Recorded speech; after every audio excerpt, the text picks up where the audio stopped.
Hello and welcome. You're watching Eye on Africa on France 24 and I'm Clarisse Fortuné. First, the headlines.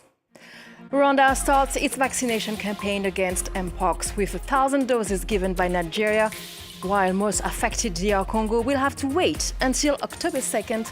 Meanwhile, children are bearing the brunt. Guinea's most wanted fugitive has been extradited from neighboring Liberia, along with his son. Claude Pivy was convicted for his role in the killing of more than 150 people at a rally in 2009. We'll hear from his lawyer. They litter the streets of Lagos. The water sachets are everywhere. Nigeria is hoping to ban one of the largest sources of single-use plastic waste. The vaccination campaign against Mpox in the Democratic Republic of Congo is to begin on October the 2nd. The country, at the epicenter of the outbreak, registered more than 24,000 cases. Meanwhile, vaccination has already begun in neighboring Rwanda. It started with 1,000 doses it obtained from Nigeria under an agreement between the two countries. Clément Di Roma has the details. Hundreds of Rwandans have become the first on the African continent to receive monkeypox vaccine since last Tuesday. Although authorities only announced the launch of this program later this week, Kigali received 1,000 doses as part of an agreement with Nigeria. 7 border districts with DR Congo are targeted and vaccinations are expected to continue in the coming days. Rwanda has so far detected only a handful of cases of the virus, but the director of Africa CDC stated that the epidemic is not under control on the continent, and neighboring countries of DR Congo, where the virus has already claimed more than 700 lives, are concerned. In Uganda, authorities reported a sharp increase in cases, which have doubled in the last 8 days, with around 20 confirmed. Half of these cases were detected in densely populated capital Kampala, but the Ministry of Health there claims to have the situation under control. And the children are the ones suffering the most from the outbreak. In Burundi, UNICEF says 2/3 of reported cases are under 19th, and Mpox is showing alarming rates of infection. Children in Burundi are bearing the brunt of the Mpox outbreak with alarming rates of infection and health impact. Of the nearly 600 reported cases, 2/3 are children under 19 years old. And the situation is escalating really rapidly, with more than 40% increase in cases over the last 3 weeks. He was Guinea's most wanted fugitive. Claude Pivy was arrested on Tuesday with his son after being extradited from Liberia. He had been convicted for being the mastermind of Guinea's most brutal massacre and sentenced in absentia in July for crimes against humanity. The security officer under ex-dictator Moussa Dadis Camara will now serve a life sentence for his part in the death of more than 150 people. From Dakar, our reporter Kathleen Kelly has more. After several months on the run, Guinea's most wanted fugitive has been recaptured. Former senior official Claude Pivy will now serve out his life sentence for his role in the September 2009 stadium massacre. At the time, Pivy was the Minister for Presidential Security under President Camara. It's believed he was the mastermind behind the massacre, in which government troops open-fired on an opposition rally, where locals were demanding the return to civilian rule. On Tuesday, he was arrested and extradited on the border between Liberia and Guinea. We've seen our client in his place of detention. He's weak, ill, but he is in high spirits. That's to say, he is sick, but he's ploughing on. In our opinion, we can say that his fundamental rights are being respected, first of all because he has been given the right to see his lawyers. Et lui donner le pouvoir de voir ses avocats, s'entretenir avec eux. Claude Pivy was previously incarcerated until November, when his son, Vernie, orchestrated a prison break. Since then, he's been on the run, and in July, he was sentenced in absentia for his crimes against humanity. In September 2009, over 150 people were killed, and local rights groups say hundreds of women were raped.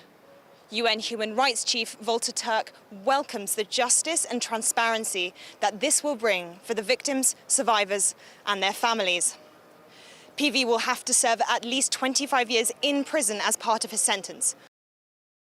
It's now official. The Electoral Commission has approved 13 candidates out of 24 to run Ghana's election in December. The ballot is said to be closely fought between frontrunners Vice President Mahamudu Bawumia of the ruling NPP and opposition leader John Mahama of the NDC. Ghana's election will take place against economic recovery efforts following the 2022 severe financial crisis. Michael Lomas has been extradited from the UK to South Africa. The British businessman is a former contractor for the power utility Eskom. He's accused of taking kickbacks on contracts between his firm, Tubula Construction, and Eskom for work. He was arrested in the UK in 2021. Following South Africa's request, he faces 65 counts of corruption. Tom Canetti has more from Cape Town. Michael Lomas arrived in Johannesburg this morning. He was in a wheelchair and wearing a neck brace. He was surrounded by police. He appeared to be in frail condition. Part of his extradition case in the UK was that he would travel with a doctor.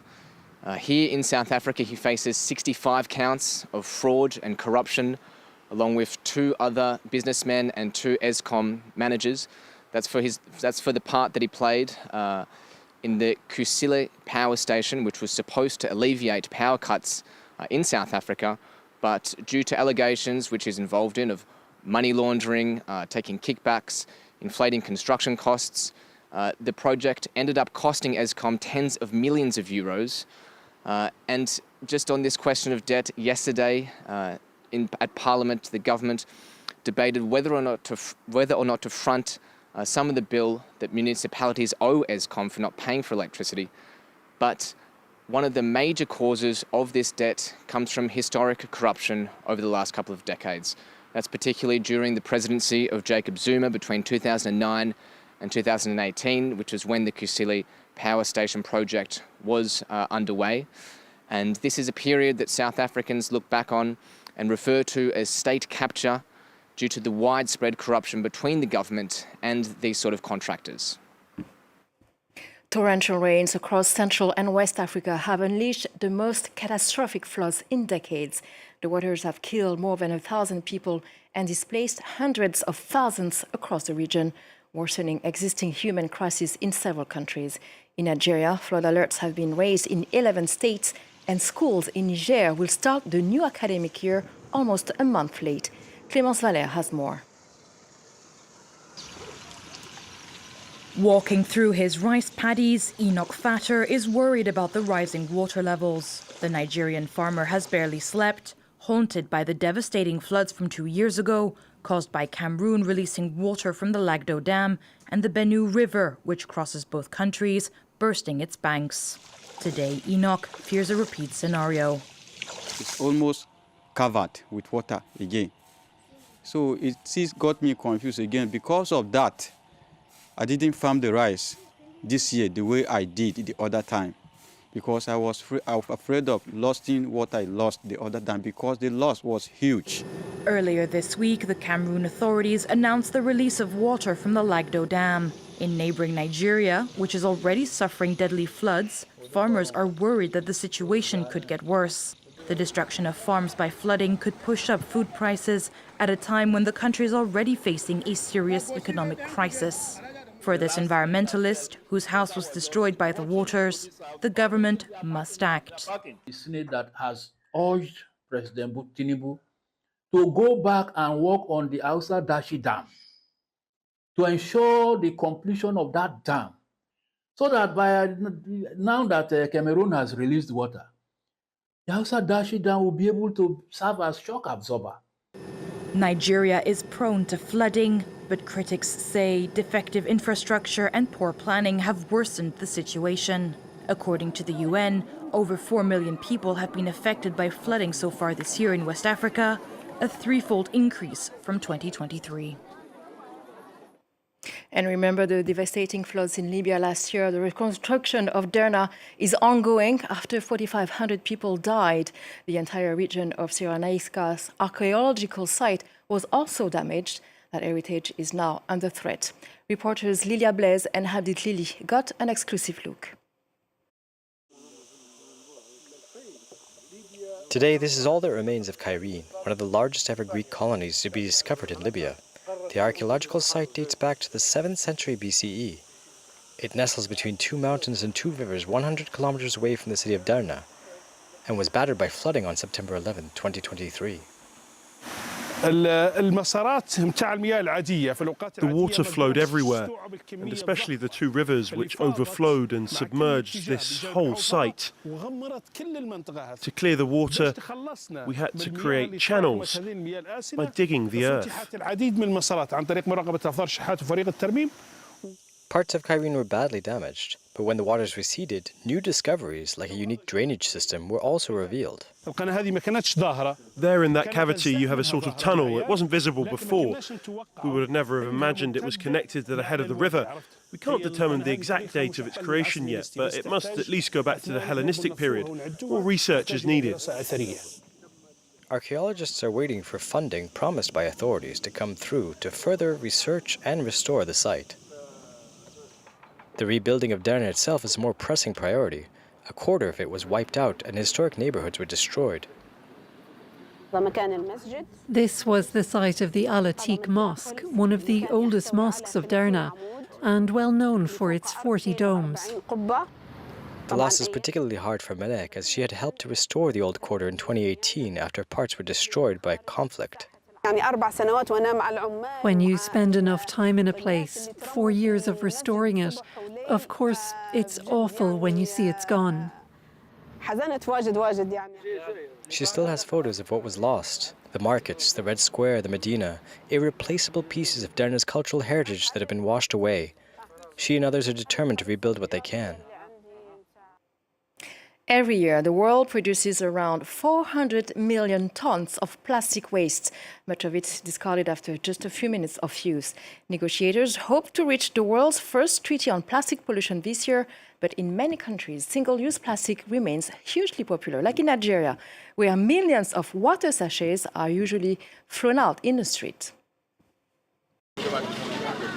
It's everywhere on the streets of Lagos, essential in the heat of the Nigerian megacity.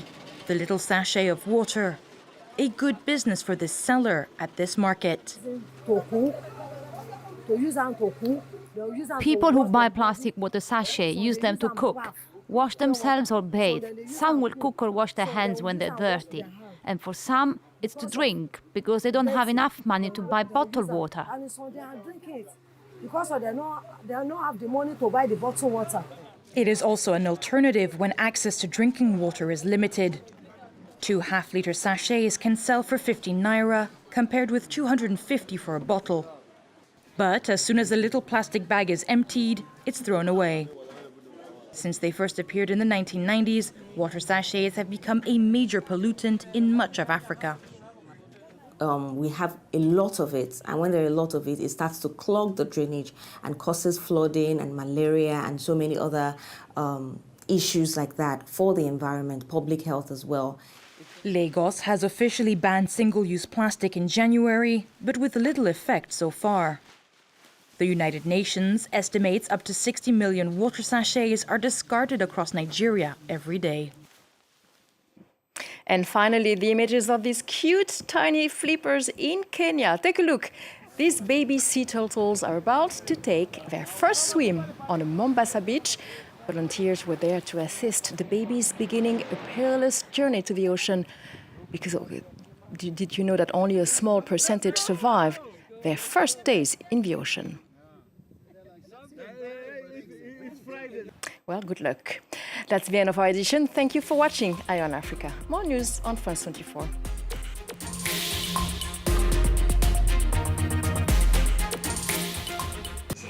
This is betel nut. It's a fruit, and it's part of Taiwanese culture. I don't take any myself, but customers say it warms them and wakes them up. When you chew the strongest ones, you can almost faint. This small green fruit is nicknamed Taiwanese chewing gum. Although it's legal, it's also highly carcinogenic. I've stopped. I'm scared of cancer, but they're not. I don't care, as long as I'm not sick. In Taiwan, hundreds of thousands of people consume betel nuts. Thousands more make a living of its production. It doesn't cost much to grow betel nuts in Taiwan. It's very profitable. We can make a lot of profit because the market is huge. It's why betel is known as green gold. A profitable market that holds back the government from legislating. Watch Taiwan's betel addiction on France 24 and France24.com.